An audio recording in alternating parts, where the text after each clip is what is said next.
Time for another Norse pagan pet peeve. Harry Potter. If you watched my Lord of the Rings one, you're going to notice some overlap here. And that's specifically with Christian authors, which J.K. Rowling has stated she's Christian, writing pagan things and just making everything absolutely ridiculous and terrible. Now, obviously with J.K. Rowling and the Potterverse, there are other things that are pretty atrocious. I initially hated Harry Potter because of the reasons I'm going to explain. I'll get into a little bit about like the weird magical racism and stuff like that she has, and this weird her transphobia. And I mean, anybody that actually like boils women down to just their internal plumbing and their ability to create life is not a feminist, because that's literally what patriarchy has done. So calling yourself a feminist while boiling women down to their biological function is absolutely ludicrous and ridiculous. But that's not the soapbox I'm going to get onto. It was just a point I wanted to make. The initial reason I've always hated Harry Potter is because they take these pagan things, the same thing that Tolkien did. They take these pagan things and then they manipulate them to fit like their idea and the Christian overculture. One of the biggest things is magical racism. Obviously Tolkien created magical racism, so there was a precedent for that, but like J.K. Rowling just took that ball and ran. I mean, like, if you look at the goblins, right? So goblins initially within paganism are really they're just Vatir, right? They're just land spirits, house spirits, etc., part of that animistic worldview. And what you have with these Christian authors using the word goblin, they vilify them and they make them, you know, level 1 fucking RPG, grind, kill, steal the loot creatures. When in reality, goblins and, you know, creatures that kind of fall under that Vatir umbrella are sacred beings. They're spirits of like the home that you would offer to, or spirits of the land that you would thank for, you know, the food and sustenance that they provide. And these Christian authors just take that and turn it into something. They bastardize it. It's terrible. And a lot of that did start with Tolkien. But with J.K. Rowling, she literally turns the goblins into an anti-Semitic allegory. They're greedy. They've got, you know, the stereotypical hook nose. Literally in Gringotts, she didn't even try to hide this shit. Literally in Gringotts, there's a damn Star of David on the ground. She's not even subtle about it. Why? That's not a dog whistle. That's a fucking bullhorn. And she has like the gall to like be one of these limousine liberals that thinks she's some kind of pillar of morality, when in reality she's just a Tory. She's just a conservative Tory. But one of the things that I hate that a lot of these Christian authors do, they try to write fantasy like this using pagan mythology and symbolism, is they will manipulate and just recreate things when there's like a rich history here. Look up the history. One of my favorite fantasy authors is Robert E. Howard. There's some issues with it. You know, he was writing in I think the 20s or 30s, and he's from Texas. So, you know, obviously he's got a certain set of values that can be considered problematic. But at the same time, he put in the time and effort pre-internet to look at the actual history and base his stories on history. Like his depiction of the Picts was pretty bad, and he also vilifies Set quite a lot, which is another issue. Set actually isn't an evil god. That was something the Greeks connotated him as, and fantasy authors have just ran with that. Set is actually, while he's a bit of a cognate of like Loki and other tricksters, he's also a cognate of Thor, because he's a protector and he's a storm god, and he fights the serpent Apep. But that's a tangent for another day. So obviously there's some issues with Howard, but at the same time he at least looked at the history and did something with it, and created a rich story based on what he perceived to be a pre-Diluvian, biblical flood era. Whereas, Tolkien's not as bad as Rowling. He at least kind of retconned his Jewish allegory, which was the dwarves. World War II started. He I guess got some, letter or something from the Nazis being like, hey, You depicted those Jews terribly. That's great, which is what he did with the dwarves. Again, magical racism is atrocious, and it's literally doesn't even make any sense. And he like retconned it from The Hobbit to so he at least tried, right? Whereas J.K. Rowling like doubles down on like her whole mythos is just literally taking pagan elements and manipulating it to her weird conservative Tory worldview, her neoliberal, which if you watched my No Thrift with Fascist video, I explain how that's actually a conservative mindset. Her neoliberal worldview, I don't know, weird rugged individualism that combines with feminism to create just the worst gatekeep girl boss fucking bullshit. Like, another good example of what she manipulates, the house elves, right? Ulfar elves, again, are sacred spirits. They're like land spirits. One of the things with Vatyr, with land spirits, and the Fae in Irish Gaelic are also fall into this realm, where they can be mischievous, you can play tricks and all that. Sometimes it's because people aren't making the proper offerings or aren't, honoring the land or being respectful. So they end up, messing with people. And she literally takes this sacred concept and turns them into slaves, literal slaves. Like, they're called house elves and they're slaves. I don't know if I have to spell that out more. What does that sound like? House. Think about it. Just the worst freaking takes. And it's a weird manipulation of an already rich pagan history. It doesn't make any sense to me when pagans like Harry Potter. I get that there might be some like childhood nostalgia associated with that.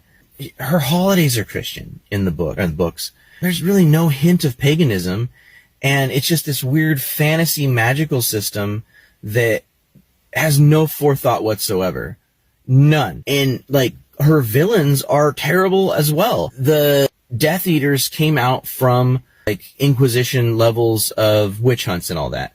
And that led to them wanting to create a magical ethno-state, which is terrible, but also, you're vilifying people who are being reactionary to an oppression, right? So that's a weird thing to write in general. And then with like the new movies, the villain in that movie, Grindelwald, is literally trying to stop World War II. The bad thing he's doing is trying to stop World War II. She's not subtle about like her hate. And she doesn't even and nobody really seems to be bringing up the pagan thing, which is one of the reasons I'm doing this video. But like, it doesn't make any sense. It's just full of hate and vitriol and this weird like Christianization of pagan elements in order to promote her hateful ideas. I don't understand it. I just do not understand why people would know all that and then still be into Harry Potter. I don't get it. Okay, I gotta reply to Captain Hot Take here. Aside from ignoring all of the things that I pointed out, including the bigotry about goblins being an anti-Semitic allegory, as well as house elves reflecting literally chattel slavery, you also have Cho Chang being the only Asian character with an extremely stereotypical name. You have an Irish character who just happens to blow things up all the time, which is a reference to the Troubles, where Ireland was having conflicts with the British government, which, again, obviously Rowling is a conservative Tory who has a lot of pro-nationalist leanings. I'd rather hurtling home. What Seamus tried to do to that glass of water? Turn it to rum? She managed to eat tea yesterday. Before... One of the only black characters, in fact, I think he might be the only black character, is named Shacklebolt. Again, racist.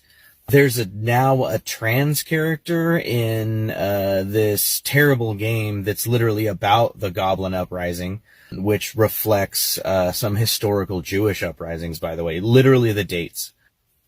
There's also a horn artifact that also reflects.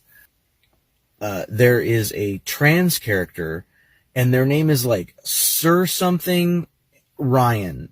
And like, it's just, obviously with J.K. Rowling's transphobic history, it is just absolutely appalling. I mean, that she would even allow that. It's obvious where she stands.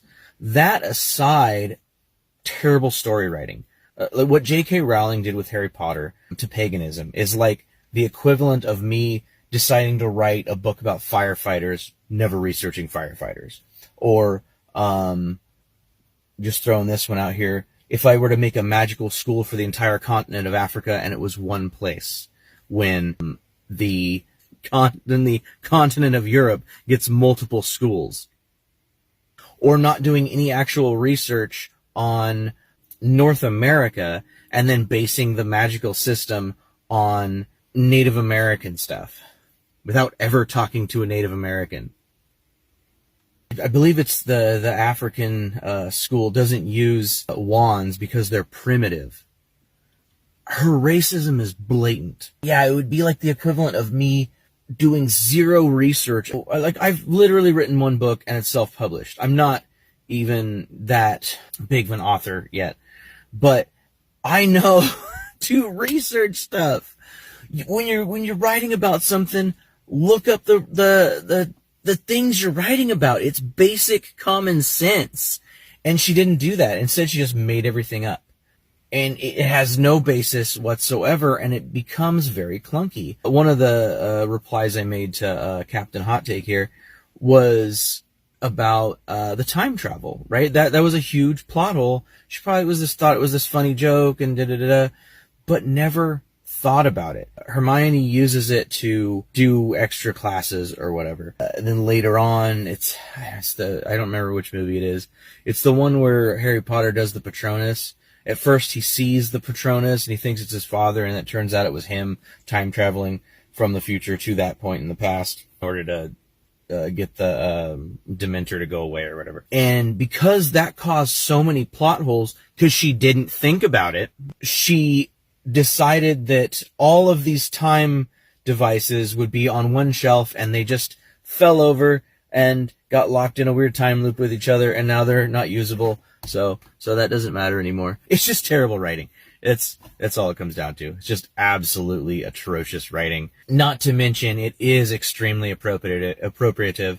And one of the things that a lot of these Christian authors do, and Tolkien is also guilty of this, is just thinking that people don't care about these cultures anymore, or these religions anymore, and just being like, well, they're not around anymore, you know? It's not like it's, you know, the history of my own country or anything, which Tolkien was trying to rewrite the mythology to fit a Christian narrative, Catholic narrative specifically. I mean, it's just bad writing. That's all. Captain Hot Take strikes again! First, I want to thank this guy for giving me an excuse to make more content and actually cover more things. Lack of understanding of nuance gives me a reason to teach people about this stuff.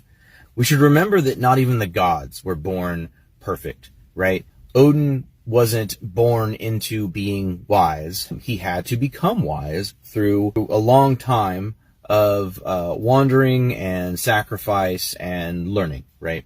And we're no different. Always be open to taking in new information. I'm really hoping that, I can't remember their name. That's one of the reasons I keep calling them Captain Hot Take. Hopefully they will learn something from this, as well as the other people that watch my channels.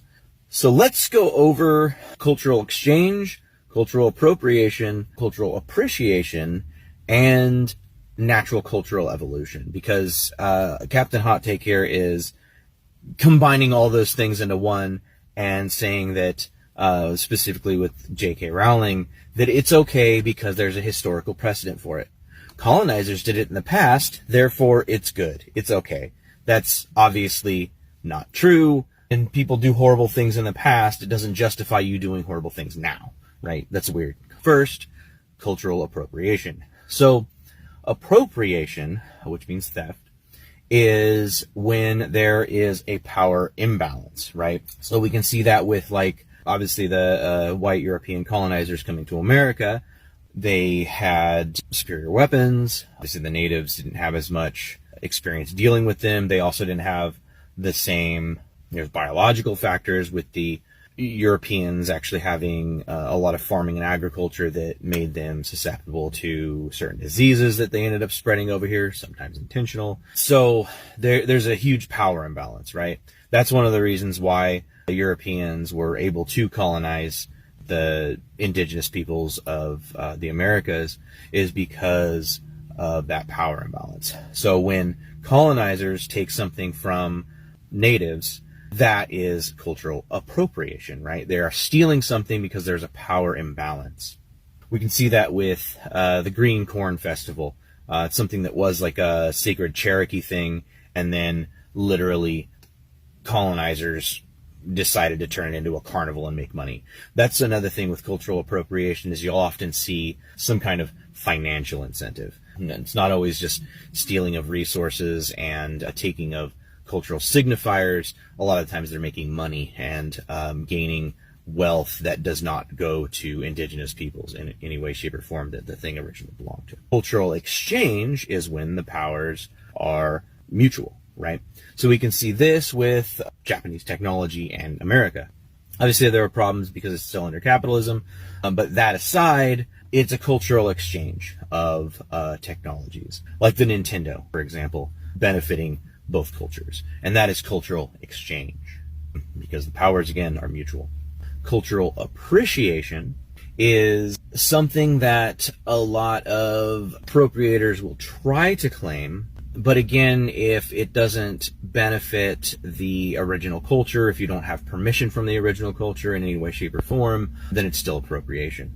Appreciation can be like, I would say like the Vikings show would be appreciation. It's not super great. It's not the greatest thing historically. It's more of an amalgamation of like multiple sagas. It did seem to, when it first came out, help kind of get the idea of the culture out there. Literally every time there's some new like Viking or Norse game or something in the media, like the subreddit that I help mod, r/Norse Paganism, gets just bombarded with people, and we have to kind of diffuse a lot of questions. But nevertheless, it does seem more like it's appreciation, because it did seem to benefit the community, even if we do still have to dispel some new myths. Now with Rowling specifically in regards to cultural appreciation, is she did zero research. All of the things in her story, I was actually talking with my wife about this last night, all of the things in her story seem to have kind of that pagan veneer, but the actual substance just isn't there. There's no real appreciation for the things that she is taking from. And she just creates her own crap, whole cloth, but the names and all that are the same. It's just never felt right. Like, I feel like Tolkien appreciates a little bit better. Obviously, I have some issues with that, but at the same time, he did put in the work to study and understand these things, whereas Rowling literally just took the veneer of the pagan concept and then stuffed it with her own bullshit. And then you have natural cultural evolution, which is what Captain Hot Take was trying to say was cultural appropriation by the Norse with their world tree. So the reason that that's just like the worst hot take ever, that's just a natural cultural evolution, right? So the Germanic peoples obviously had that during the Great Migration. There's a lot of universality in a lot of different mythologies, because there's some kind of central culture that most of us come from, and then before that, all of us came from. There's a natural evolution of those cultures into different things. That's why you'll see a similar cosmology in Tangerism, right? Even though Tangerism is an Asian steppe religion, and the Norse are obviously in the West. But at the same time, they have that similarity because there's probably some kind of shared culture. There's also syncretism, where similar cultures will, again, culturally exchange, which is a power balance, not a power imbalance. But likely things like Yggdrasil and other world trees and different cosmologies came from much older traditions and then simply evolved. And we see that with a lot of things. I have a bunch of God videos where I literally do comparative analysis. We kind of show how similar all the different cultures around the world are, and that there is probably some kind of shared origin, if not some similarity in the structure of humanity that creates that on a semiotic level, which is understanding of the world through symbols. I hope that helps. I hope that clears up some stuff. Let me know what you think in the comments.